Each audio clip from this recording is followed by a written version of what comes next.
Hello, and welcome back to Talk About It, the official podcast series of Phenomenology Club. I am Buttress, the wise and benevolent leader of this club, hailing to you from New Jersey.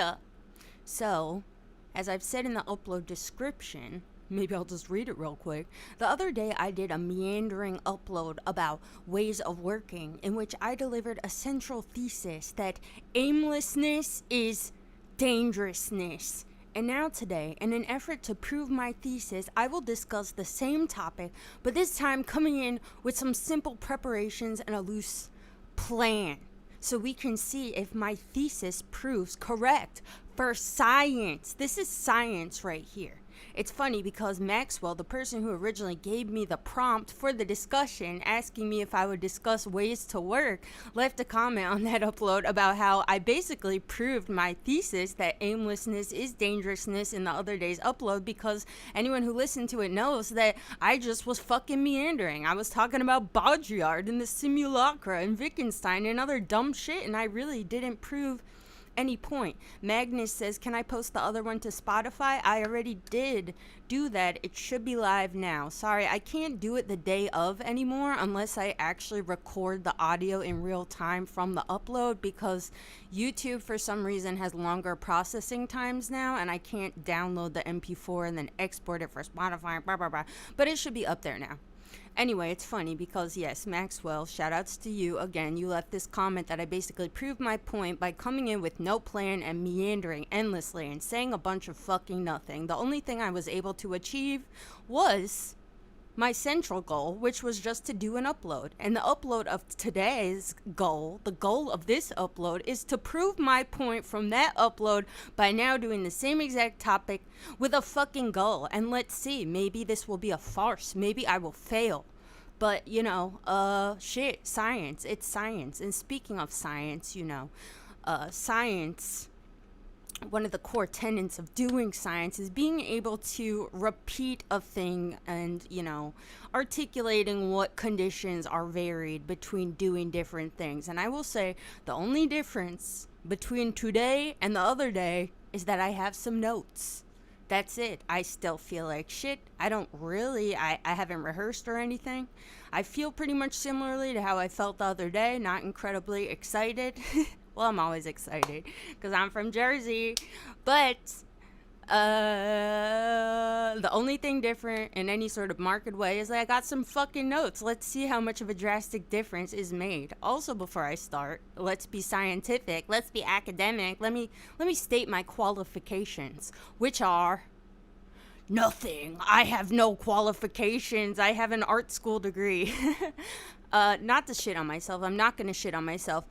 Despite constantly shitting on myself, I actually am a highly productive person. And I think that this is why some people sometimes ask me, what's your secret, Buttress? What is it?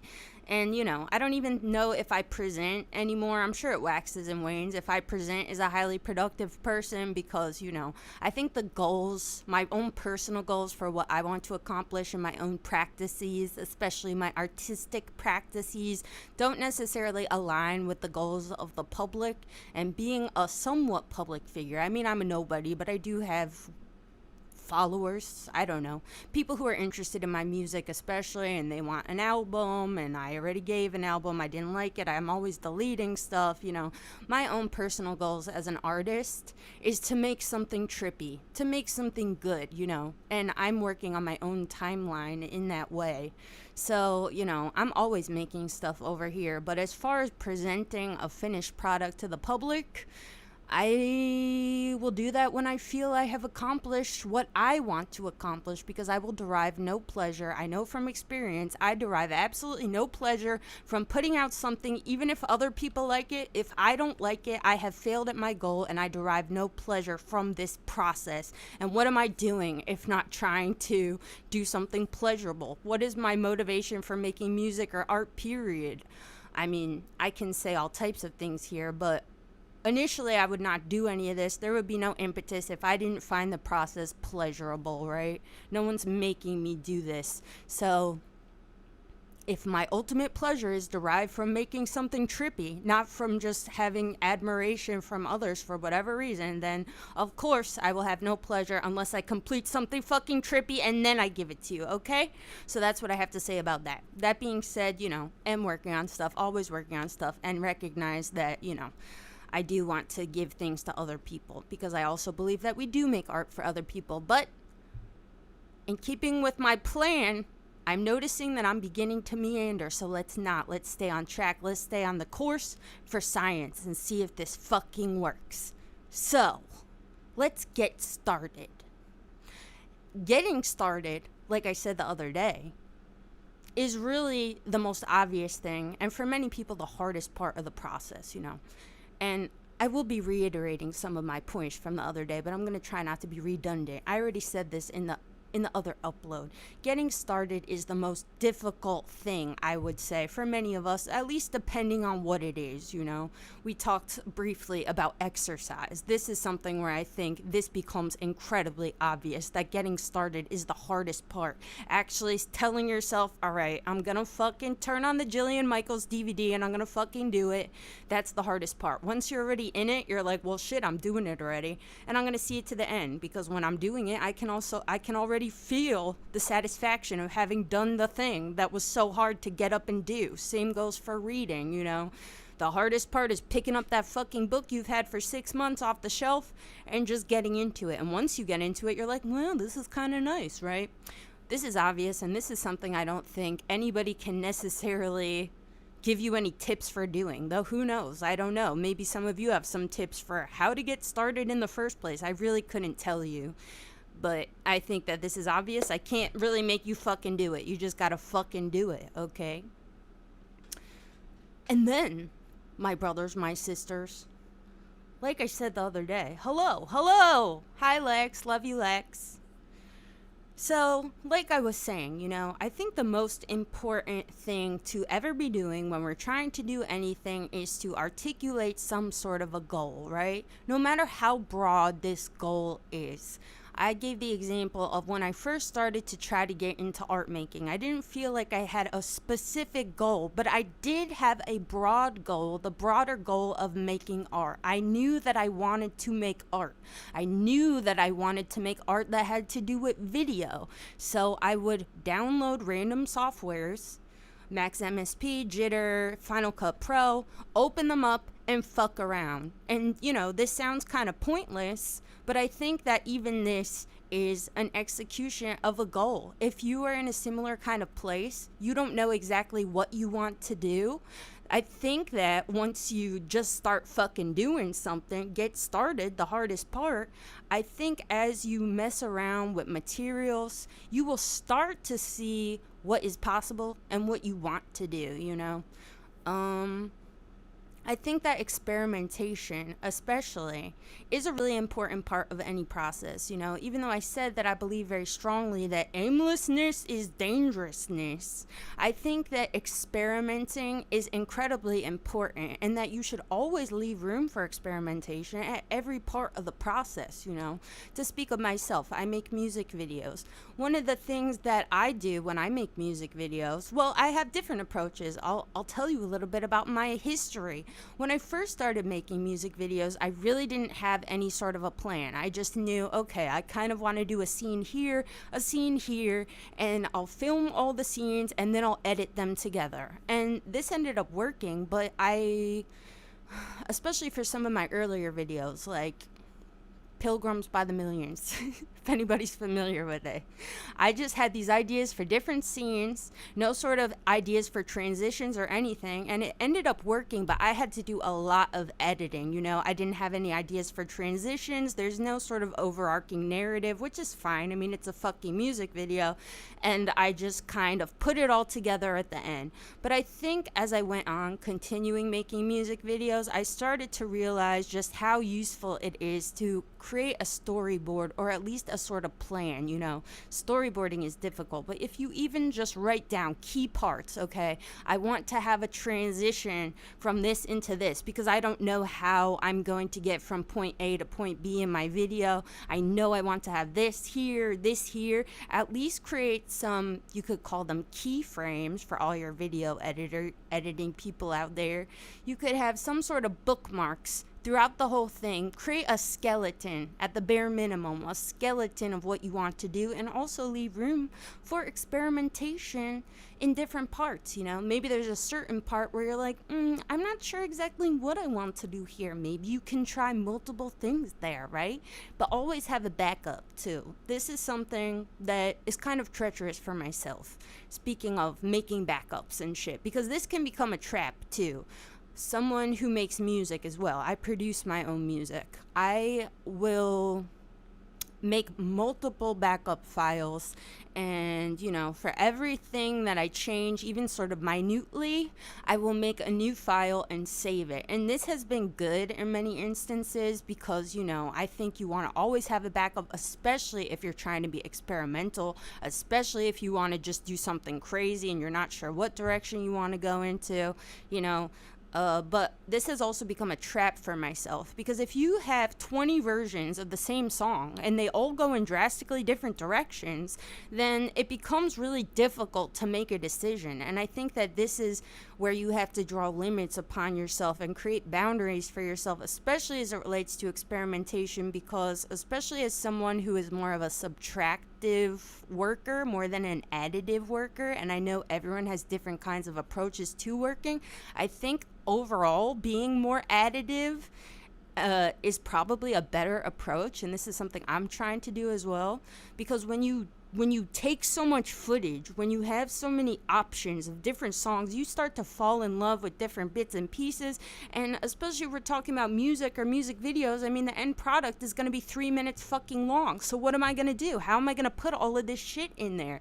And I think we can all observe other people when they do this. A lot of times a project will just become, it's got too much. Like, sure, you have a lot of great stuff, it looks great, but when you put it all together, it loses focus, it loses a point, and it's just all these disparate images that look good, but it's not strong. You know what I'm saying?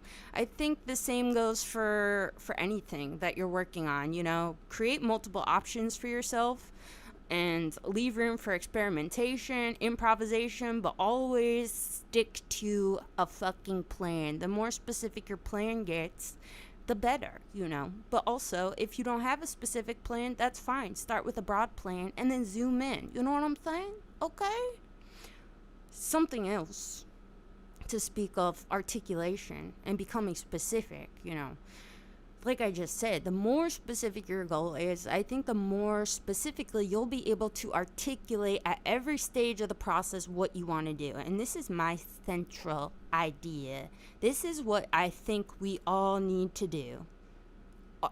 Get into articulating at every stage of the process. If there's one word you got to remember for how to stay on track, it's articulation. Something that I think is really important is that many of us, I'll speak for myself only, I don't know.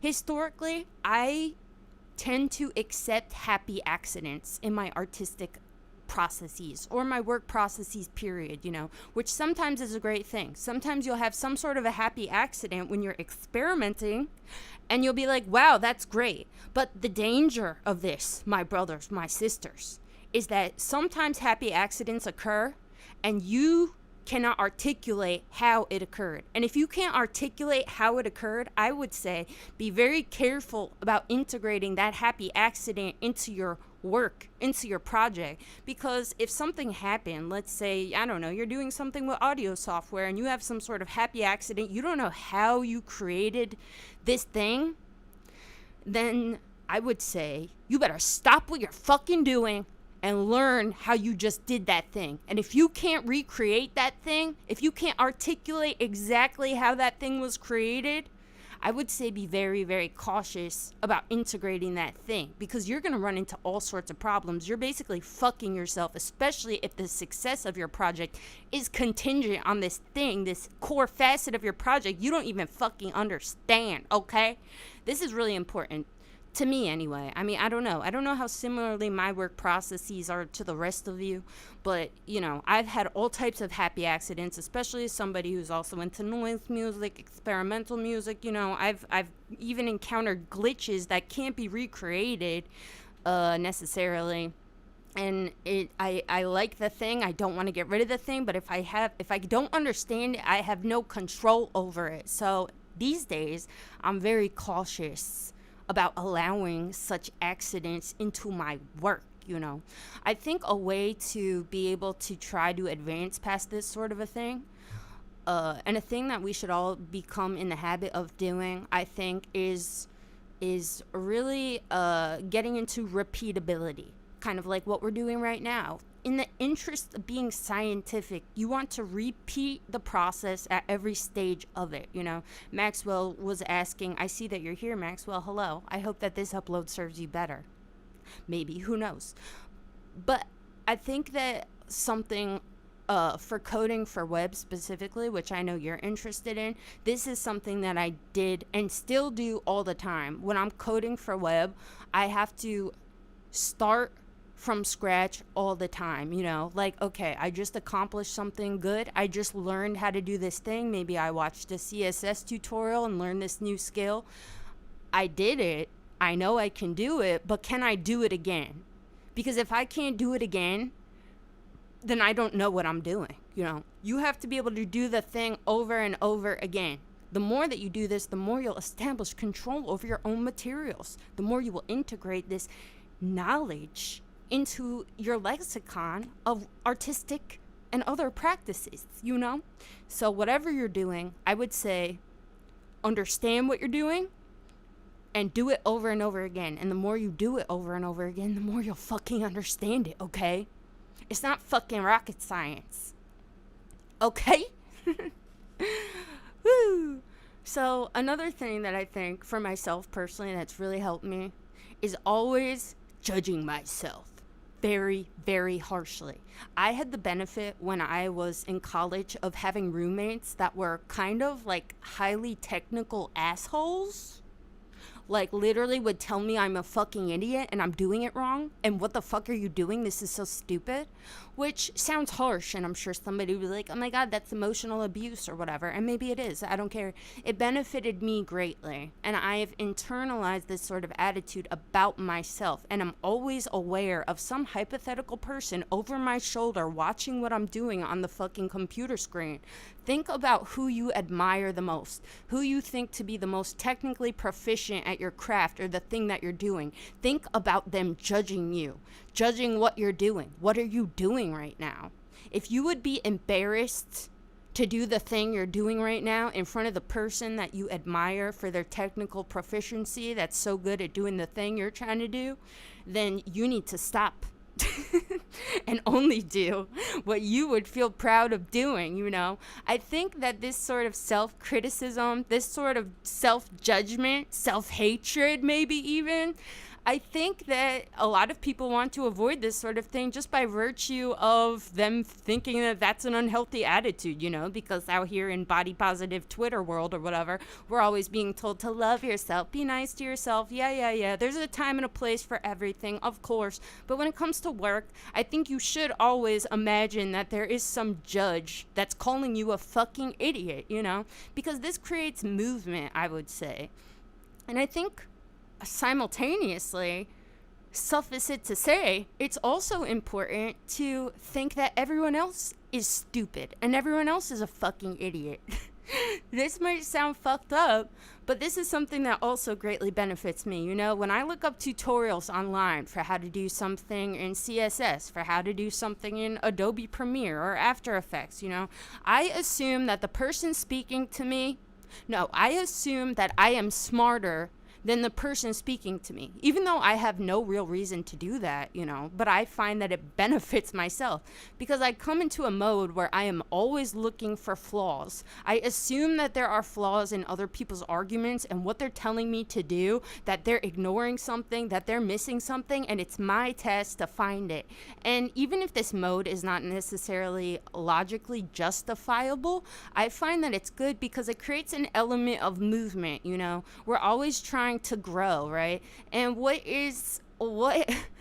you can't improve upon something that's already perfect, right? So if the thing is already perfect or the instructions are already perfect, then great, you won't find the flaws. But few things are perfect. You should assume that everything you are learning, everything that you are told to do can be done more efficiently, and you should be looking for what they are lying to you about or what they are stupid about, to speak of coding for web again, from both perspectives, what I just said earlier, thinking that someone's calling you stupid, for a while I was using Wix, that online website builder, because I knew that I could save a lot of money if I just learned how to code for web myself, but I was intimidated by the process. I didn't want to do the work of learning how to code for web. I didn't want to have to learn how to fucking do HTML, how to do CSS, how to figure out how to register a domain, how to access cPanel, how to upload PHP forms. I didn't want to fucking do it. I knew that I should, though, and this is the thing that ultimately drove me to do it, by having this little voice in my head calling myself a fucking idiot.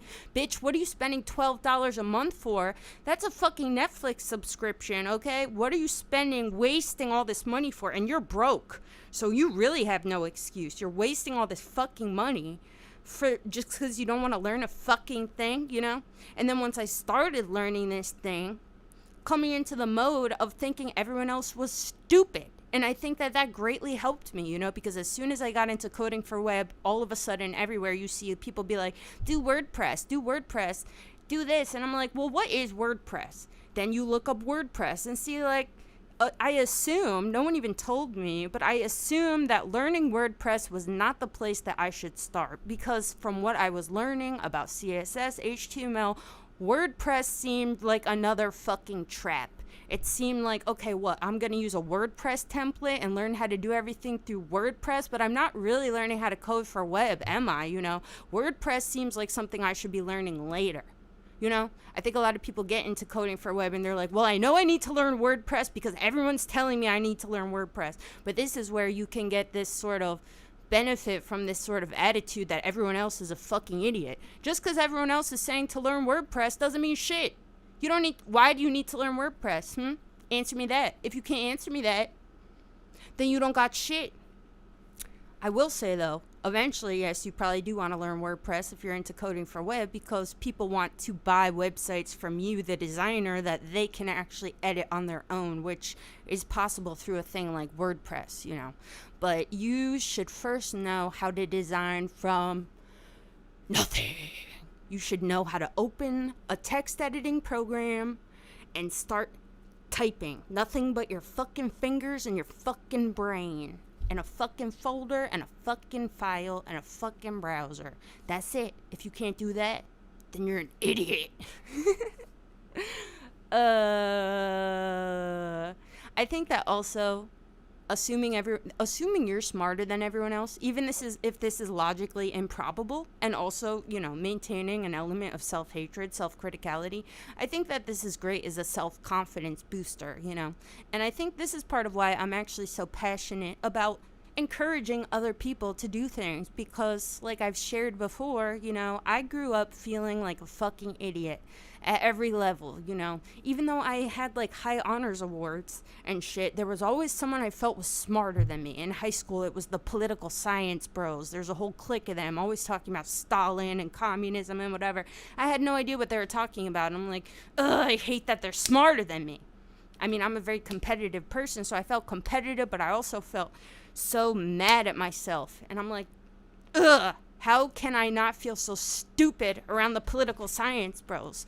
And once I forced myself to start reading, start learning shit, I realized, like, you know what? I think I was angry. I think maybe this is why I started to feel like everyone else was a fucking idiot and that I wanted to crush them and destroy them, ground them into fucking nothing, was because I realized all these years I spent feeling like a fucking idiot were in vain. Because once you have some sort of grasp of what other people are doing or talking about as it relates to any topic, you find really quickly that many people don't know what they're talking about. Many people have bad takes. Many people are fucking idiots. Of course, I'm not trying to say everyone's fucking stupid. Lots of people are really smart.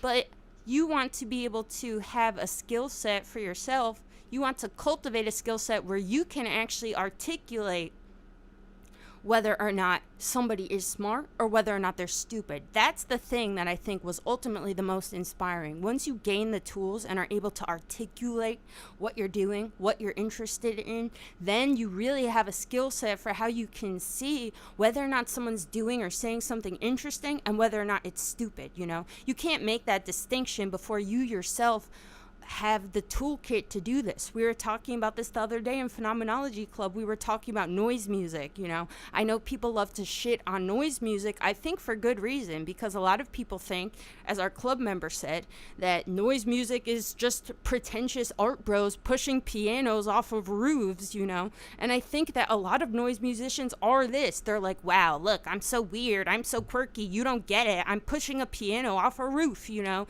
And a lot of fans are also into noise music for the same reason, and they just think they're so weird and cool and you'll never get it. I'm so inaccessible and weird, you don't fucking get it. But once you do get it, once you start to actually listen to different noise musicians, once you're able to articulate what it is you like about certain noise music and find stupid in other noise music, then you find that you really have a toolkit with which you can parse through this reality yourself. And you can call all the people who think that noise music is cool because I'm so weird and edgy and pushing a piano off a roof, you can articulate why they're idiots and why Katsumoto Endo is a fucking musical genius. You know what I'm saying?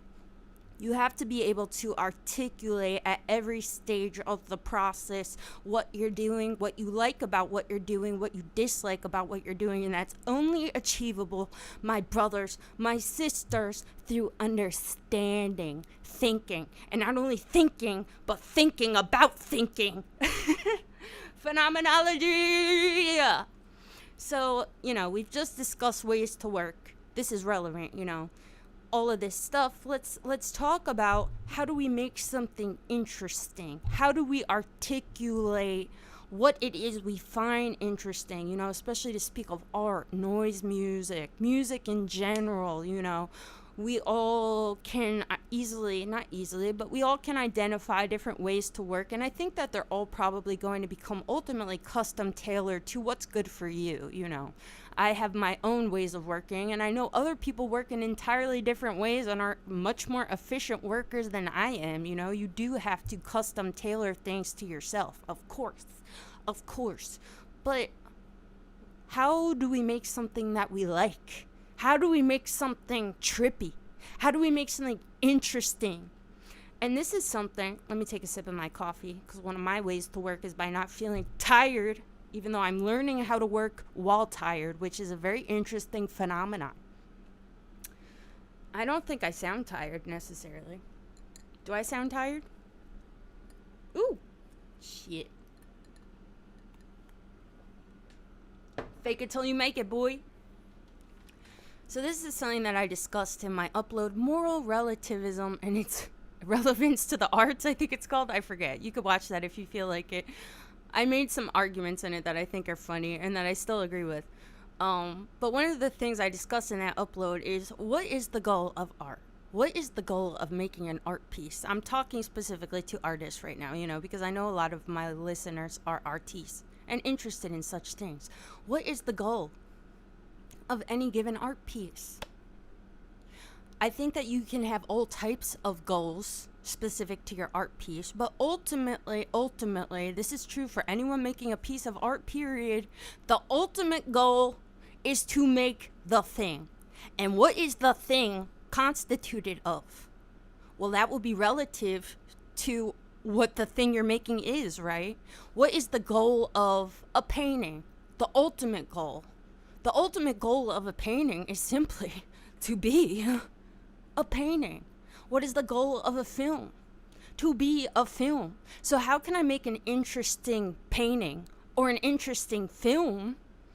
I would say clearly the first thing I should be concerned with is considering the format, the material reality, if you will, of the thing itself. Okay. And this might sound like some art analysis jargon, and maybe it is to a certain extent, but art analysis is a great way of learning to articulate your own goals, and especially as they relate to your artistic practices, okay? So we want to always be mindful of the format, and if we are being mindful of the format, we are being mindful of our materials. We want to be able to articulate what we learn from experimenting with our materials. We want to be able to articulate what we like and what we don't like based on what we do as we learn to control our materials. You know, I think an example could be like, say you're working on music and you say, I want this to sound more experimental. I like it, but it's not interesting. It sounds good, but it doesn't sound interesting. And so then you must ask yourself, well, what do I mean by that? You know, why doesn't it sound interesting? First of all, let's get that out of the way. What is uninteresting about my art piece? I could say that, well, it sounds like everything else. It sounds like it's too 90s, you know. It sounds like this or that. Think also the context of your piece. What has already been established in the realm of this thing? Let's say we're talking about rap music, you know. Think about, well, I'm saying my thing sounds uninteresting. It sounds like everything else. Is that because it does sound like everything else? Does it sound like something that's already been accomplished? Is that what's making me feel unsatisfied with my thing, you know? Who do I feel has been experimental in the genre of the thing I'm making, and why, you know? What is good about all the pieces I like? What is bad about all the pieces I dislike? You know what I'm saying? This relates especially to talk about noise music like I just was, you know? I see that Solar Temple has just said Kazumoto Endo is a musical genius. Absolutely, I agree. Kazumoto Endo got me into noise music because, you know, I think I too felt, well, not really. Actually, I got into noise music because I was one of these people that was like, pushing a piano off a roof is cool and crazy, you know. But once I started to listen to different shit and started to realize that noise music is absolutely inundated with all these idiots that just like drone on and on with their endurance pieces, like, I'm gonna play a block of dry ice for 3 hours and you're gonna fucking sit through it and it's weird and brutal because you're having a terrible time. Like, I started to really tire of those types, but I also really like certain noise music, and I was like, well, why? Why do I like it? Why do I like Kazumoto Endo so much, you know? The reason I like Kazumoto Endo so much, as opposed to these other people who I feel to be meandering with no goal and are just pretentious and think that it's essentially, noise music is essentially cool for shock value, basically, and oh, I'm so weird and edgy. I think the reason I like Kazumoto Endo so much is because his music, I think, really captures the spirit of what is good and admirable about art, period, which is the fact that a person created it and what is necessary to creating a thing. Having some sort of control over something. You can hear the intentionality in Kazumoto Endo's music because he has established a very fine-tuned precision, a very strong control of his own materials, and now he's performing noise music. You can hear his human hand. You can hear his brain thinking in the moments of silence, what will I do next? You can see and admire all of what's intentional about it. Whereas with a lot of this dumb drone music, you know, there's no intentionality. I'm just going to press play and it's just going to go on and it's weird, you know. I think that the best noise music is performative. It's very much in the spirit of jazz and free jazz, you know. I'm listening to a human performer. I'm listening to their human hand. So if I want to make good noise music, and I do have a noise album out, by the way, go download it. It's called Structural Stabilization of an Historic Barn. This was exactly what I was trying to capture. That album is entirely improvised. I wanted to be like Kazumoto Endo, and I wanted to have control over my materials, and I wanted everything to be intentional. I wanted to play something like a fucking guitar solo, you know. I wanted to showcase what I had learned and what I had been able to muster in the form of control over my own materials. when I was in my analog synthesis class, actually, this is a great exercise that I think a lot of people could adopt in their various practices. My professor, Bob Schneider, one of the things that he would have us do would be he would play a certain audio frequency and we would have to recreate it in front of him. So he would play like I don't know, like a fucking triangle wave being modulated by the ring modulator, like something, and you would have to recreate it in front of him no matter how long it took. These are the kinds of things I think we should adopt in our own artistic practices, Say you want to make a fucking, I don't know, well, I'll say, one of the things I also learned to do, like when I started getting into rap music, I would listen to rap musicians I really admired, like Big and Kim. And actually, I mapped out the verses, some of my favorite verses, kind of like, I don't know if any of you guys had to do this in high school, like when you're studying Shakespeare, you have to map out the rhyming scheme of certain things. I would do things like this when I had no idea how to actually make some sort of like a rap verse, I would actually map out the fucking rhyme scheme and then use that almost as like a paint by numbers approach. I've also done similar things with audio production, like say, I don't know how to make a like 808 type beat, I'm going to just try to copy one, maybe not entirely, but I'm going to try to copy one that I find online that I like, because I don't know how to do this. And in recreating the thing, I think you could find that this process is really valuable, If you don't know what to do, but you want to do something kind of like this other thing, fucking copy it. And as you copy it, you'll learn how to do the thing. Isn't that amazing? Also, that's what all these tutorials online are too. You want to make an 808 type beat? Just Google it. How to make an 808 type beat in Ableton or whatever. Follow the fucking tutorial. But also, listen to this music and be able to articulate at every stage what it is. Like, okay, I noticed that the bass is sparse. It's sparse. It only hits around the snare.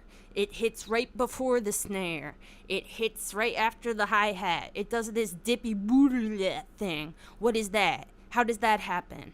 I need to be able to articulate all of these things, otherwise I'm never gonna fucking get it.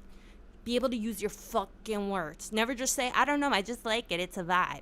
You have to be able to say why it's a fucking vibe. Do you hear me? And this is something that I really do too with like lyrics, If I don't like my verse. Something that I learned after writing lyrics for a while was it's so important to consider, to go back to what I was saying, to consider what it is that I'm trying to do. When we think about writing and verses, I think there's this tendency to sort of approach musical verses almost like you would a poem. Since you're writing it on paper, you kind of become embroiled in this mode where you feel like you're working with a piece of literature, right? But to consider what it actually is, what is the format of this thing? What is it going to end up as? This is going to end up as a sonic presentation of my voice, right? So I should not be primarily concerned with the lyrical content so that it reads well on paper, or I say this cool word I just learned. What I should be mostly concerned with is how it sounds, So if I don't like how it sounds, maybe the problem can literally be reduced to something that has to do with the actual syllables I'm using. Maybe I want to use words that have more O's and oohs and ugh. Maybe rhymes hit sharper on it when you end it on an E or an I or an A, or maybe it sounds better to end it on a short vowel, the You have to experiment too to find this sort of a thing, But I think that articulating really helps too, because people, when they don't like a thing, will sometimes redo a thing, and then they redo the thing, and it's you still don't like it. If you simply told yourself, I know why I don't like this, I can articulate why I don't like this, then you can fix the problem. Other than just doing it over and over again, if you don't consider what it is you dislike about the thing, my brothers, my sisters, you'll never be able to improve on the thing, okay? Okay? So that's that. That's all I have to say. It's been 38 minutes. Did I stick with my plan? Have I proven my thesis? I think I stayed on point. Shit. I had some fucking notes here and I did it. Let's talk to the audience. Audience, what do you think? Any ideas? What do you think? Dylan said no. Fuck you, Dylan. Maxwell says, comedian Patrice O'Neill once said, vowels aren't funny, hard consonants are funny. See, yes, this is the sort of thing we should be investigating. And this sort of a thing is especially relevant to people who are interested in phenomenology, because it's definitely true. And there are entire theories of art analysis constructed around some of these ideas, you know.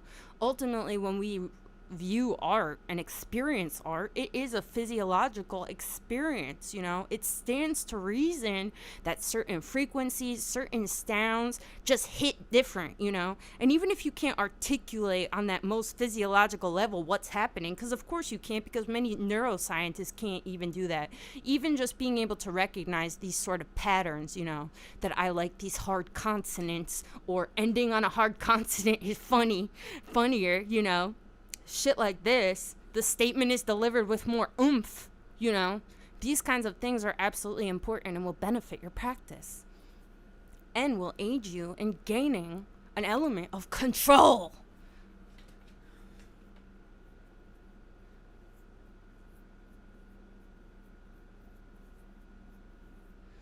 Sean, oh, you're asking about the analog synthesis thing. Would you have to recreate the sound from memory, or would he play it again for you to reference?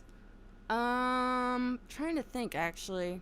I think he would play it for a bit and then stop, and then we would play, and then if you were like, can I hear it again?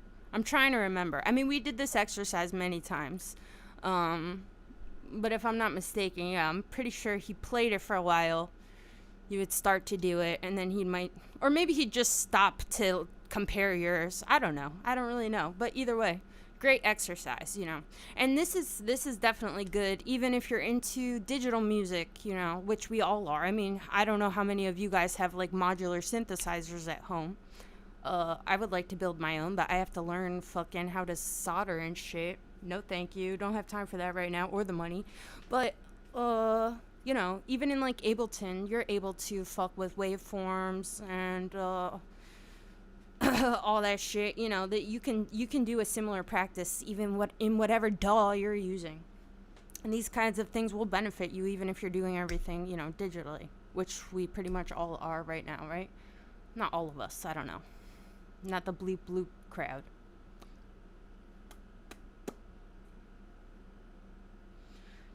Dylan, I would argue that you could find out why based on sounds in nature.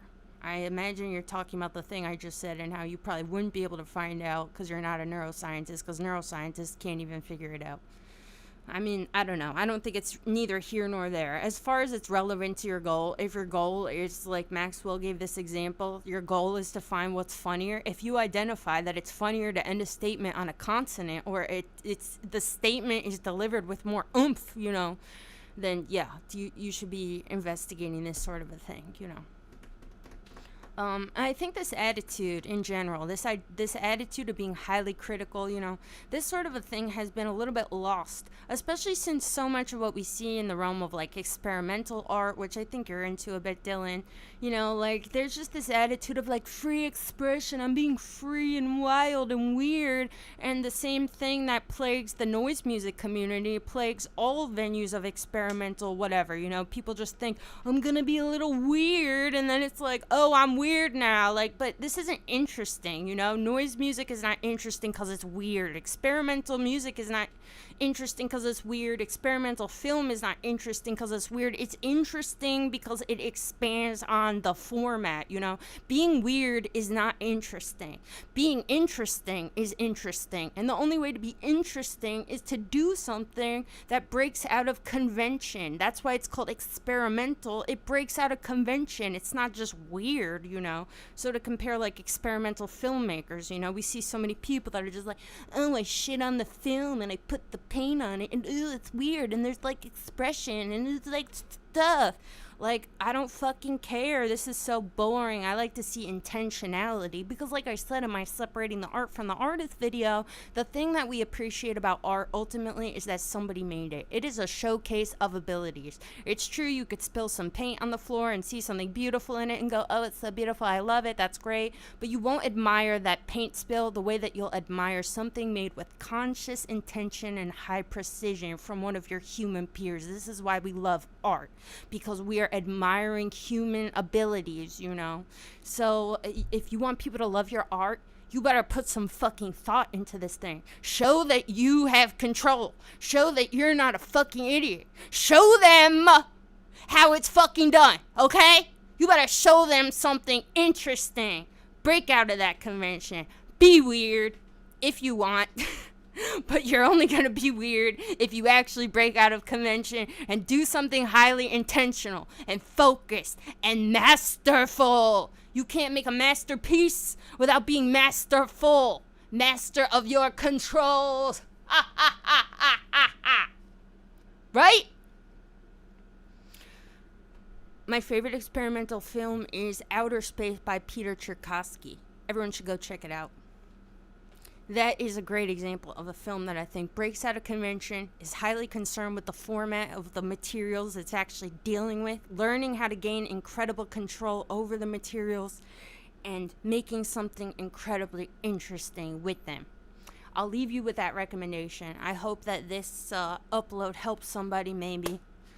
Maybe it will, maybe it won't. I've just inspired myself. And in fact, before coming in here today, I was working on something, and I'm going to return to work. And I hope that you'll all do the same. And remember to always be articulating and hating yourself. And give me a fucking thumbs up right fucking now before you forget. Do the thing. Give me the thumbs up. Give me that. Give it. Right now. I'm not going to hang up till I see at least one. I see the likes. Let me get one. Just give me one. Just one. Fucking do it. If you don't do it, then I'm going to turn this into an endurance art piece and I'm going to stay here for 48 hours. Or is that what you want? 48-hour endurance podcast. Not today. Maybe another time. I just got a like. Thank you so much. And with that, I'm out. Be well.